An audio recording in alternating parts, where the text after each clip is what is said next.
Hi, welcome to Sherin's kitchen. இன்றைக்கி நம்ம கிச்சனில் அருமையான லஞ்ச் பாக்ஸ் ரெசிபி தான் பார்க்க போகிறோம்.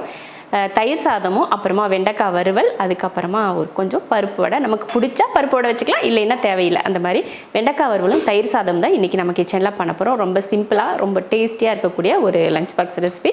இதில் ரொம்ப ஸ்பெஷல் அப்படி என்னென்னா வெண்டைக்காய். இந்த வெண்டைக்காய் வறுவலை இன்றைக்கி நம்ம செஞ்ச போல் செஞ்சு பாருங்கள். சூப்பராக இருக்கும். யாருமே வேணான்னு சொல்ல மாட்டாங்க, அந்த அளவுக்கு ரொம்ப விரும்பி சாப்பிடுவாங்க. இது வந்து தயிர் சாதத்துக்கு மட்டும் இல்லை, எல்லா விதமான ரைஸுக்குமே சைடிஷாக வச்சுக்கிறதுக்கு ரொம்ப நல்லாயிருக்கும். வாங்க எப்படி பண்ணலாம் அப்படிங்கிறத பார்க்கலாம்.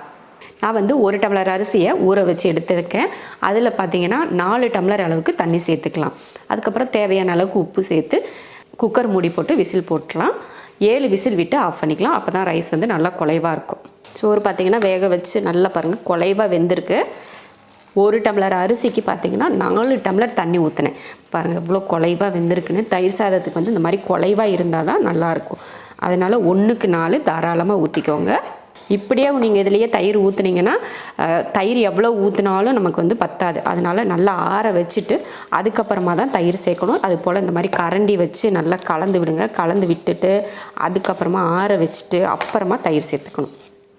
நல்லா கலந்து விட்டாச்சு. இதை ஆற வச்சுருவோம். அப்படியேவும் ஆறினதுக்கப்புறம் தயிர் சேர்த்து தாளிச்சிக்கலாம். முதல்ல ஒரு கொஞ்சம் மசாலா வறுத்துக்கலாம். அதுக்கு 1 ஸ்பூன் அளவுக்கு எண்ணெய் ஊற்றிட்டு அதில் ஒரு கைப்பிடி இந்த மாதிரி நம்ம கையில் 1 கையளவுக்கு வேர்க்கடலை சேர்த்துக்கலாம். வேர்க்கடலை கொஞ்சம் கலர் மாறட்டும். அதுக்கப்புறம் மற்றதெல்லாம் சேர்த்துக்கலாம்.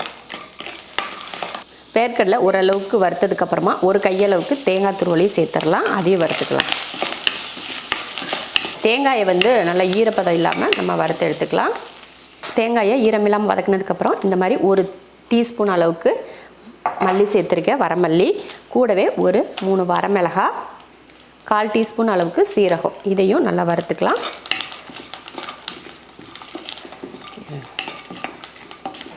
அடுத்து 2 பல் பூண்டு நல்லா எல்லாம் நல்லா கலர் மாற மாதிரி வறுத்து எடுத்துக்கலாம்.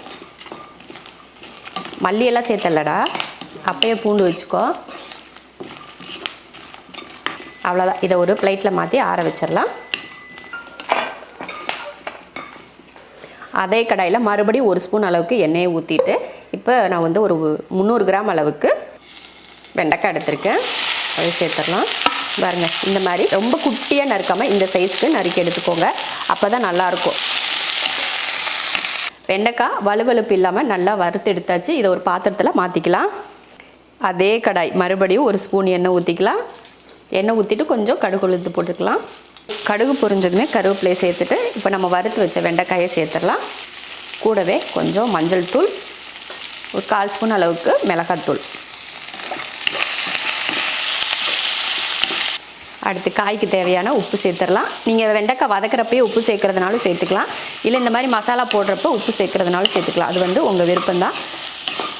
சும்மா அந்த மசாலா நம்ம போட்ட மிளகாத்தூளோட பச்சை வாடை போகிற மாதிரி சும்மா ஒரு லைட்டாக ஒரு 30 செகண்ட் இந்த மாதிரி வதக்கி விட்டதுக்கப்புறமா நம்ம பவுட்ரு பண்ணோம் இல்லையா, தேங்காய் வேர்க்கடலையெல்லாம் சேர்த்து அதையும் சேர்த்துருவோம். சேர்த்து அதையும் கலந்து விடுவோம். நல்லா ஒரு நிமிஷத்துக்கு நல்லா கலந்து விடுவோம். அருமையான டேஸ்ட்டில் ஒரு வெண்டைக்காய் வறுவல் ரெடி ஆயிடுச்சு. சாப்பாடு வந்து நல்லா ஆறிடுச்சு. நான் வந்து இதில் தயிர் சேர்த்துக்கிறேன். தயிர் சேர்த்து தயிர் பத்தலை அப்படின்னா நம்ம பால் காய வச்சு வச்சுருப்போம் பார்த்திங்களா, அந்த பால் ஊற்றி நம்ம கலந்துக்கலாம். தயிர்லாம் சேர்க்குறதுனால உப்பு வந்து பத்தாததுனால கொஞ்சம் உப்பு சேர்த்துட்டு நல்லா கலந்து விடுவோம்.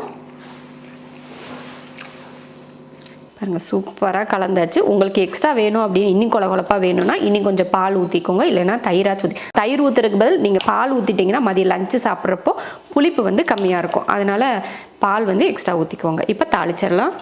தயிர் சாதம் தாளிக்கிறதுக்கு ஒரு பாத்திரம் வச்சு எண்ணெய் ஊற்றிடலாம். எண்ணெய் காஞ்சதுமே கொஞ்சம் கடுகு உளுந்து, அடுத்து ஒரு 2 ஸ்பூன் அளவுக்கு கடலைப்பருப்பு பொரிஞ்சதுக்கப்புறமா பார்த்திங்கன்னா கொஞ்சமாக இஞ்சி பாருங்கள் பொடி பொடியாக வெட்டியிருக்கேன், 3 பச்சை மிளகாய், கொஞ்சம் பெருங்காயத்தூள், கருவேப்பிலை. இதை சேர்த்துடலாம்.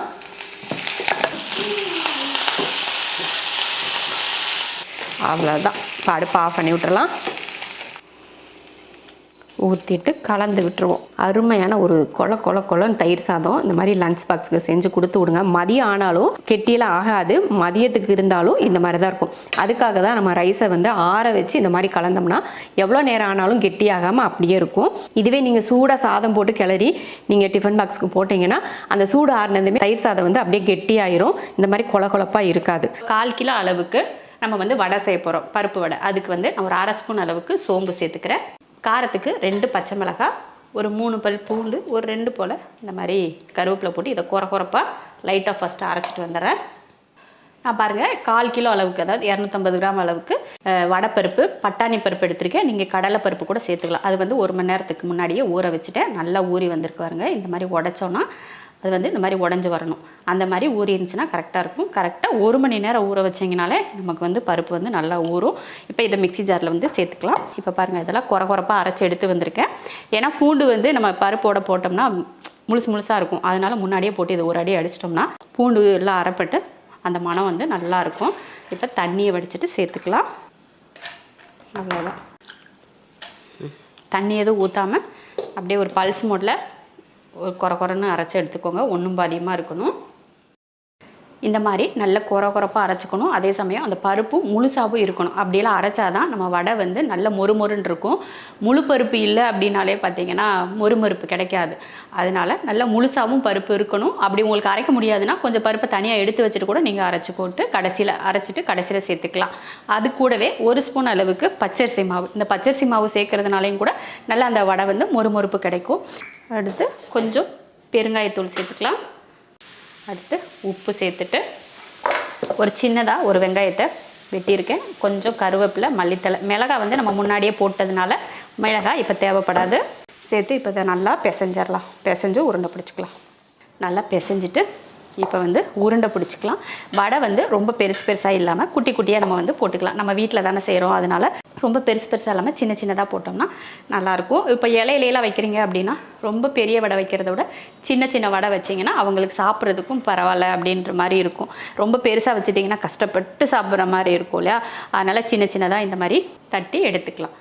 நான் வந்து இப்போ சாப்பிட்ற அளவுக்கு தான் வடை செய்கிறேன். மீதியை வந்து சாயங்காலமாக போட்டுக்கலாம் அப்படின்ட்டு இப்போ ஒரு 5 வடை 6 வடை மட்டும் நான் பொரிச்சுக்கிறேன். இந்த பருப்பு தெரியுது பாருங்கள் மேலே.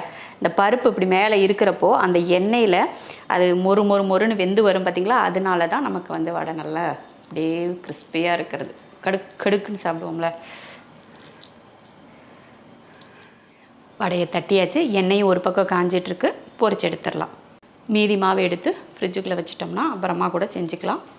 ஒரு சாயங்கால நேரத்தில் டீ வைப்போம் பார்த்திங்களா? அந்த மாதிரி டைமில் வடையை தட்டி போட்டு இல்லைன்னா பக்கோடா மாதிரி கூட நம்ம பொரிச்சு எடுத்து சாப்பிட்டுக்கலாம். இப்போ வடையை பொரிச்சிருவோம். வடையை போட்டதுமே கலந்து விடக்கூடாது. ஒரு 10 செகண்ட் வெயிட் பண்ணி அப்புறமா தான் நீங்கள் வந்து வடையை வந்து கலந்து விடணும். உடனே போட்ட உடனே வந்து கரண்டியை கலந்துட்டிங்கன்னா அப்படியே கலைஞ்சு போயிடும். அதனால் கொஞ்சம் நேரம் விட்டு அதுக்கப்புறமா இந்த மாதிரி கலந்து விடுங்க.